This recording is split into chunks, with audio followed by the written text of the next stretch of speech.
2021 നിയമസഭാ ചിത്രത്തിന്റെ ഡേറ്റയായിരുന്നു നേരത്തെ പങ്കുവച്ചതെങ്കിൽ ഇപ്പോൾ 2025 തെരഞ്ഞെടുപ്പ്, അതായത് കഴിഞ്ഞ തദ്ദേശ തെരഞ്ഞെടുപ്പിൽ ചിത്രം മാറി എന്നത് നമുക്ക് ഈ കണക്കുകളിൽ നിന്ന് മനസ്സിലാക്കാൻ സാധിക്കുന്നു. UDFന്റെ വോട്ട് പാറ്റേൺ എന്നത് 45,953 എന്നതിലേക്ക് എത്തുമ്പോൾ LDFന്റെ വോട്ടുകളിൽ കാതലായ കുറവ് സംഭവിച്ചിട്ടുണ്ട് എന്നതാണ്. 46,456 വോട്ടുകൾ ആണ് ഈ കഴിഞ്ഞ തദ്ദേശ തെരഞ്ഞെടുപ്പിൽ ഇടതുപക്ഷത്തിന് സ്വന്തം പോക്കറ്റിലാക്കാൻ സാധിച്ചത് എന്നിടത്താണ് ഈ കണക്കുകൾ മാറിമറിയുന്നത്. ഓർക്കുക, 57,000-ൽ നിന്നാണ് ആ വോട്ടുകൾ ഈ നിലയിലേക്ക് 46,000-ലേക്ക് താഴ്ന്നിട്ടുള്ളത്. NDAയുടെ ചിത്രമാകട്ടെ മാറുകയും ചെയ്യുന്നു. 14,000 വോട്ടുകൾ മാത്രം 2021 നിയമസഭാ തെരഞ്ഞെടുപ്പിൽ ലഭിച്ച NDAക്ക് ഈ കഴിഞ്ഞ തദ്ദേശ തെരഞ്ഞെടുപ്പിൽ 22,000-ലധികം വോട്ടുകൾ സമാഹരിക്കാൻ സാധിച്ചു. അവിടെ ഏറ്റവും താഴെയായുള്ള ഒരു ഡേറ്റ കൂടി പ്രേക്ഷകർ ശ്രദ്ധിക്കുക. LDFന്റെ ലീഡ് എന്നതാണ്.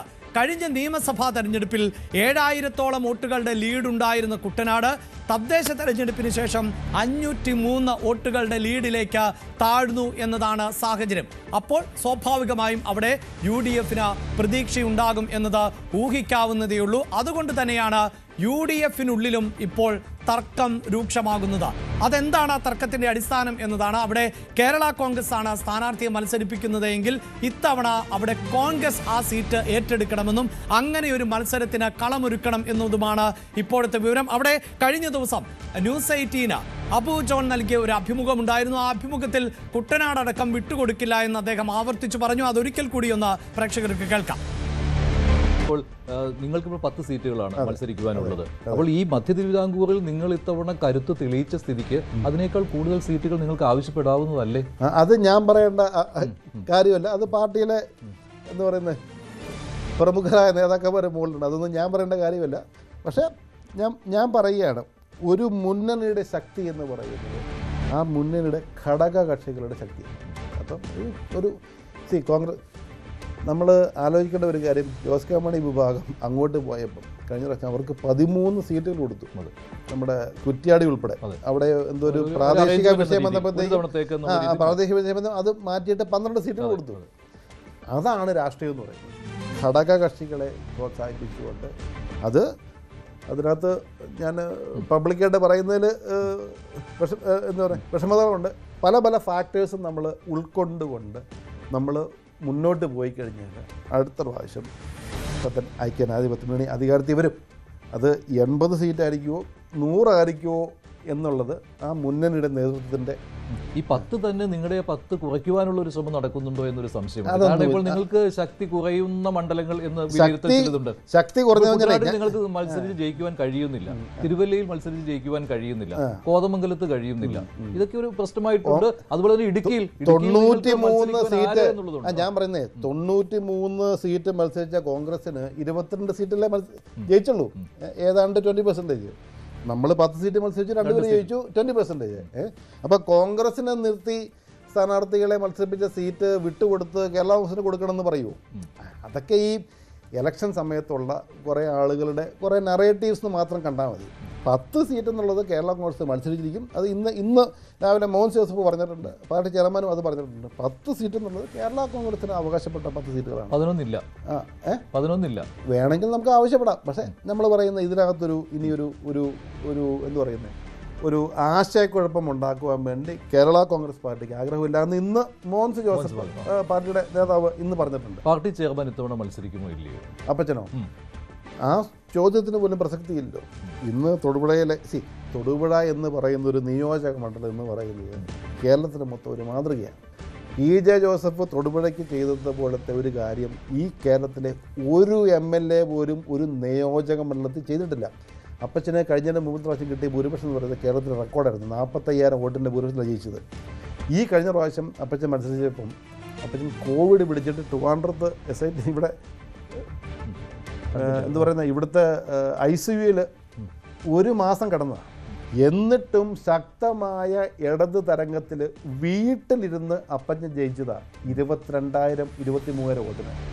PJ ജോസഫ് എന്ന് പറയുന്നത് തൊടുപുഴക്കാരുടെ ഹൃദയത്തിലുള്ളൊരു ഒരു വ്യക്തിയാണ്. അപ്പച്ചൻ ഇനിയും ആരോഗ്യമുണ്ടെങ്കിൽ അപ്പച്ചൻ മത്സരിക്കും. തൊടുപുഴയിൽ നിന്നൊരു നല്ല മന്ത്രിയായിട്ട് വീണ്ടും തൊടുപുഴ വരും.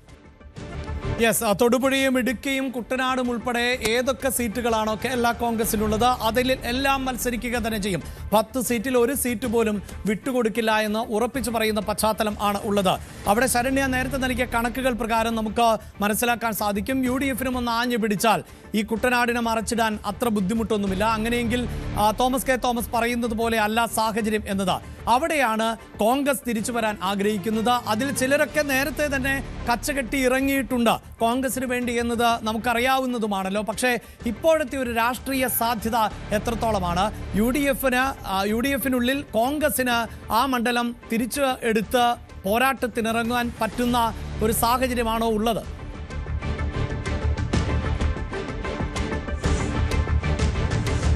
നിലവിൽ ഈ സമാനമായ രീതിയിൽ, അതായത് LDF നേരിടുന്ന സമാനമായ പ്രതിസന്ധി UDF-ഉം കുട്ടനാട് സീറ്റിന് മേൽ നേരിടുന്നുണ്ട് എന്നുള്ളത് യാഥാർത്ഥ്യമാണ്.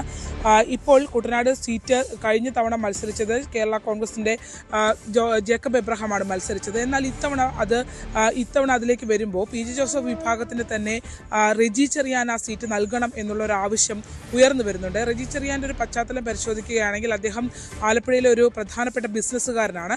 ഒപ്പം തന്നെ ഒരു പഞ്ചനക്ഷത്ര ഹോട്ടലിൻ്റെ ഉടമയും ഒക്കെയാണ്. ഈ റെജി ചെറിയാൻ നേരത്തെ NCP-യിൽ നിന്ന് ഒരു ഘട്ടത്തിൽ അദ്ദേഹം NCP-യുടെ നേതാവായി കുറഞ്ഞ കാലയളവിൽ NCP-യുടെ നേതാവായി ഉയർന്നു വരികയും NCP-യുടെ ദേശീയ കമ്മിറ്റിയിലടക്കം അദ്ദേഹം ഇടം പിടിക്കുകയും ചെയ്തു. എന്നാൽ NCP-യിൽ നിന്നുകൊണ്ട് വളരെ പെട്ടെന്ന് അദ്ദേഹം മാറി 3 മാസത്തിന് മുമ്പ് PJ ജോസഫ് വിഭാഗത്തിനോടൊപ്പം എത്തി.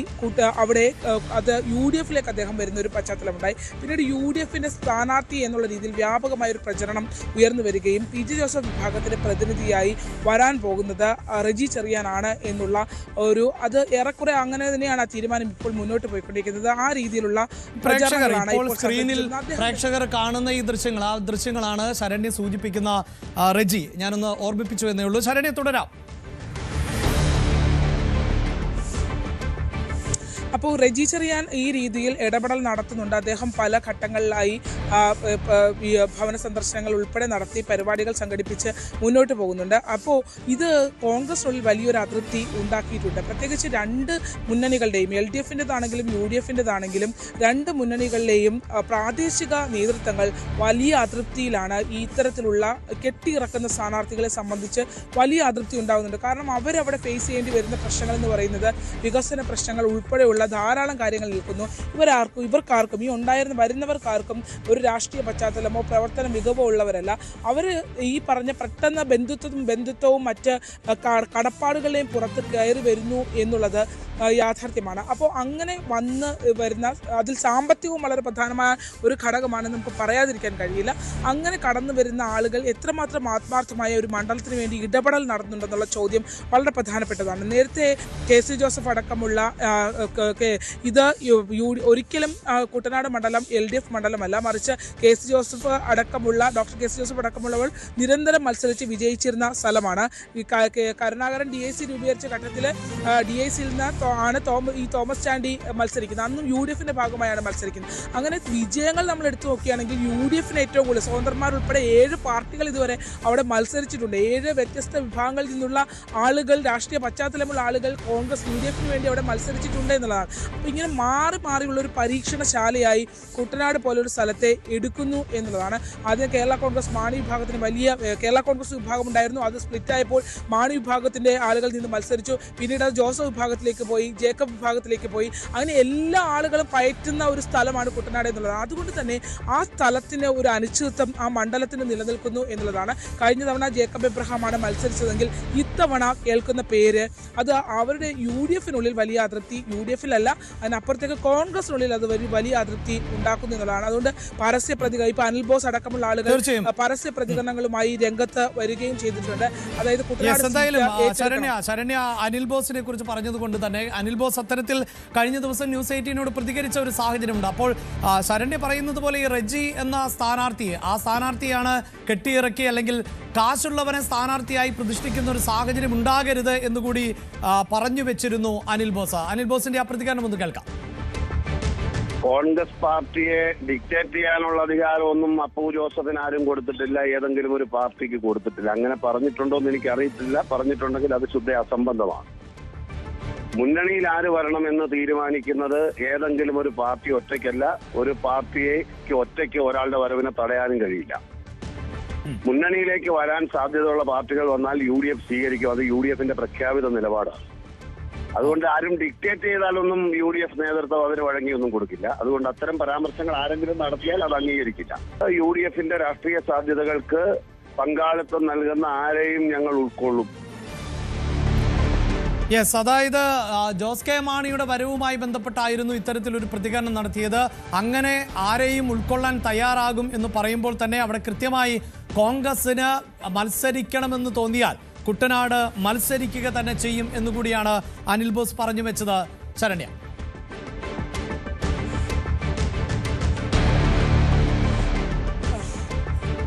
അഭിലാഷ, വിവിധ രാഷ്ട്രീയ പാർട്ടികൾ, വിവിധ മുന്നണികൾ ഈ കുട്ടനാട് സീറ്റിനെ സംബന്ധിച്ചിടത്തോളം ഒരു കച്ചവട തന്ത്രമായി മാറ്റുന്നൊരു സാഹചര്യമുണ്ട്. അത് പറയാതെ ഇരിക്കാൻ കഴിയില്ല. ആ രീതിയിലുള്ളൊരു പേയ്മെൻറ്റ് സീറ്റായിട്ട് പലപ്പോഴും ഇപ്പോൾ DIC ഉണ്ടായിരുന്ന സമയത്ത് തോമസ് ചാണ്ടി എങ്ങനെയാണ് ഇതിനകത്തേക്ക് കടന്നു വന്നതെന്നൊക്കെ വലിയ ചർച്ചയായ ഒരു സാഹചര്യം ഉണ്ടായിരുന്നു. കാരണം DICയിൽ നിന്ന് തോമസ് ചാണ്ടി DICയിൽ നിന്ന് മത്സരിച്ചു, കെ കരുണാകരൻ്റെ പിന്തുണയോടെ എത്തുന്നു.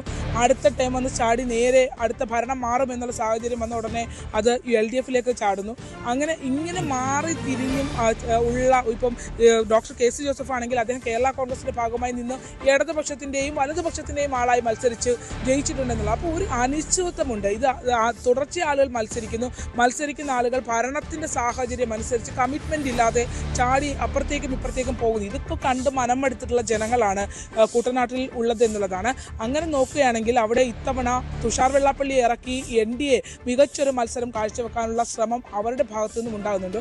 നമുക്കറിയാം കഴിഞ്ഞ BDJS രൂപീകൃതമായ സമയത്ത് നടന്ന തെരഞ്ഞെടുപ്പിൽ സുഭാഷ് വാസു മത്സരിക്കുമ്പോൾ വെറും 10,000 വോട്ടിന്റെ ഡിഫറൻസിലാണ് അവിടെ അന്ന് തോമസ് ചാണ്ടി ജയിക്കുന്നത്. അപ്പോൾ അത്രയും വ്യത്യാസം മാത്രമേ ആ സ്ഥലത്ത് ഉണ്ടായിരുന്നുള്ളൂ. അത്രയും വോട്ട് ഉയർത്താൻ കഴിഞ്ഞ ഒരു ഇടമാണ് അവിടെ വന്നത്. തമ്പി മേട്ടുതറയിലേക്ക് വരുമ്പോൾ പൊതുവെ സ്ഥാനാർത്ഥിത്വം കുറച്ചുകൂടി അത്ര കണ്ട് മികവുറ്റൊരു സ്ഥാനാർത്ഥിത്വത്തിലേക്ക് എത്തിക്കാൻ കഴിഞ്ഞില്ല. പക്ഷേ തുഷാർ തന്നെ അവിടെ നേരിട്ട് മത്സരിക്കാൻ എത്തും എന്നുള്ളതാണ് നമുക്ക് മനസ്സിലാക്കാൻ കഴിയുന്നത്.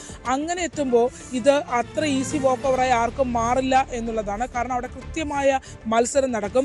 ഈ രണ്ട് മുന്നണികളിലും മടുത്ത ജനങ്ങൾ ഉണ്ട് എന്നുള്ളതാണ്. കാരണം അവർക്ക് സ്ഥിരമായോ അല്ലെങ്കിൽ ഒരു എടുത്തു പറയത്തക്ക രീതിയിലുള്ള കൃത്യമായ രാഷ്ട്രീയ കാഴ്ചപ്പാടുകളോ ഇടപെടലുകളോ നടത്താൻ പറ്റുന്ന ആളുകളൊന്നും അവിടെ ഇപ്പോൾ മത്സരിക്കുന്നില്ല. അത് LDFിലാണെങ്കിലും UDFിലാണെങ്കിലും ഇപ്പോൾ UDF മുന്നോട്ട് വെക്കുന്നതെന്നൊക്കെ അദ്ദേഹം നല്ലൊരു വ്യവസായിയാണ്. പക്ഷേ അദ്ദേഹം നല്ലൊരു പാർലമെന്റേറിയൻ ആണോ എന്ന് ചോദിച്ചാൽ അത് എത്രമാത്രം സക്സസ്ഫുൾ ആണ് എന്ന് പറയാൻ കഴിയില്ല.